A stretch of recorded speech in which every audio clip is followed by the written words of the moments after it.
All right, this video is geared towards amazing female entrepreneurs who work solo. You don't have to work solo, but you know what? I work solo, and I don't know about you, but I can really resonate with this topic today. The topic is procrastination. It's a problem we all face, especially as female entrepreneurs. Would you not agree with that? In fact, if you're listening to this right now, I'm willing to bet that you're procrastinating on something pretty big right now. Am I right? You know what? Don't worry. I'm not going to tell anybody. It's a safe place here. I always find it interesting to read about and to hear about how much procrastination is linked to things like underperformance, financial difficulties, negative self-esteem. But yet, it's still the number one barrier to having a business you've always dreamt about. And it's the number one reason why so many businesses fail. Female entrepreneurs, I don't know about you, but I'm pretty busy, right? We're busier than ever. To-do lists are long and demanding. Time seems to be shrinking by the day. And there's a lot more pressure to perform right now, don't you think? With the pandemic and after the pandemic, and it's just, there's been so many changes to business. I get it. There's always that game of playing catch up, putting out fires, scrambling, trying to decide what to do next, when to do it. That's when important things get shoved aside, right? Deadlines get missed, and we leave money on the table, trading in the hard things that are going to actually get us somewhere for the easy things that are less important and comfortable. Does that sound familiar? Procrastination doesn't only cost you time, but it costs you money as well. A 2012 report noted that procrastination is the most expensive and visible cost in business today. Wrap your head around that. The most expensive business cost today. The average person admits to wasting between 2 and 3 hours a day on non-job related activities. That's scary, right? Consider what your average hourly wage is, or what you charge yourself out at, times the number of hours you procrastinate in a week. Let's be conservative. Let's say you charge yourself out at $50 an hour, or even just 2 hours per day, so 10 hours in a week, 20 hours total that week. That's $1,000 you could be leaving on the table that week. $4,000 per month just from procrastinating. That's huge.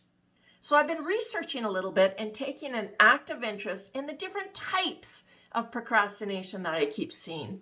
It's pretty interesting how many there are and how many actually I see myself in. So hang on with me, hold on, let's discuss all the different types to see where you are, okay? This has me so intrigued that I'm thinking of offering this in my next mastermind coming up. So let's explore some of the reasons you may be procrastinating and leaving money on the table. All right, the first procrastinator is called the optimist. Now, this style of procrastinator really thinks that they have plenty of time to do what they need to do. They're upbeat, they're relaxed, they're even happy most of the time. And often you can catch them being happy in the midst of a looming deadline. That is, until time runs out. For many optimist procrastinators, time is just a vague concept to them, right? They have a little bit of difficulty estimating time accurately, and they think they can accomplish a whole list of tasks in like 5 minutes. And then they run out of time and they beat themselves up. Okay, the next one is the dreamer. The shiny object syndrome. That's what this MO is. They're highly creative and they're constantly distracting themselves with new ideas and projects to take on. And then they get bored with them a week later. They're intrigued by the latest trend and they're going to be quick to jump on board, but maybe not follow through so much. These are the ones that are going to fall into burnout quickly because they don't take enough consistent action long enough to see results. Many entrepreneurs fit into this category. Number 3 is the perfectionist. They're the ones who pay too much attention to the minor, insignificant details. Okay, I run into a lot of people that do this. They've got a bit of tunnel vision. Okay, the perfectionist is afraid to start a task because they get stressed about getting every little detail perfect. They do a ton of preparing, researching, gathering ideas, planning, and perfecting. And if and when they do start, they get stuck in the process, being too concerned about making a mistake. Next is the overwhelmed. Okay, I know your bells are going ding, ding, ding. This style of procrastinator puts the brakes on before they even get started. Often tasks can feel a little bit too big to accomplish, right? Or they think they're going to take on too much time, or they're going to take too much time to complete. So this will stop the overwhelmed procrastinator dead in their tracks because they feel paralyzed, not knowing where to start or what to do next. Next is the overextender. Overextenders are popular with others, okay? They are the ones that are so helpful, they're so willing and eager to please. They're the ones with their hands up, okay? I've kind of been known to have a little bit of that in me, for sure. People who take on more than they can or should, they end up juggling so many balls in the air all at once. You should see, my dad gave me a clown that's juggling just because of that. Because one day I'm going to drop a ball, and it has happened, right? It would be impossible to keep them all up there. You often hear them saying, I am so busy, right? The forgetter. This style of procrastinator simply forgets the tasks they need to complete. Don't get me wrong, they're competent, intelligent people. But the problem is they've been so used to keeping everything in their brains, right? Keeping track of everything up here in their noggin. Once their lives get super busy, they no longer have the memory to track it all. So they forget. Let's face it, our brains weren't designed to remember thousands of mundane tasks in our daily lives. It's designed to remember the things that keep us safe, the things that are really super important. So it's easy to forget if you're used to doing this. The uninterested. For some procrastinators, it's impossible to start something unless it's super fun, super interesting, or has urgency behind it. I know a few people in my life like this. A lot of people think these procrastinators are lazy or stubborn. Can anybody relate? Maybe who has kids? The thing is, for these types of procrastinators, boredom prevents them from moving forward. It's just so tough, and it can almost seem like they're swimming against the current. It's almost painful for them to have to move forward. They need it to be more exciting before they'll even consider starting. So keep that in mind the next time you're dealing with one of these procrastinators. The next one is the pressure worker. This style of procrastinator thrives under pressure. They're convinced that they do their best, most creative work at the 11th hour. Now, I can relate to this one. I think this is the strongest for me, right? There's something that pressure workers describe when a looming deadline approaches. They'll often experience a lot of clarity and a type of creative brilliance that happens when procrastinating just for the right amount of time.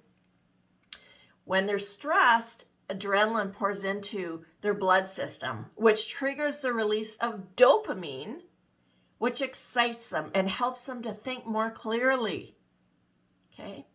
And then without even realizing it, pressure workers toggle back and forth between feeling stressed and feeling energized. And you know what? They can suffer a lot of health consequences as a result of that.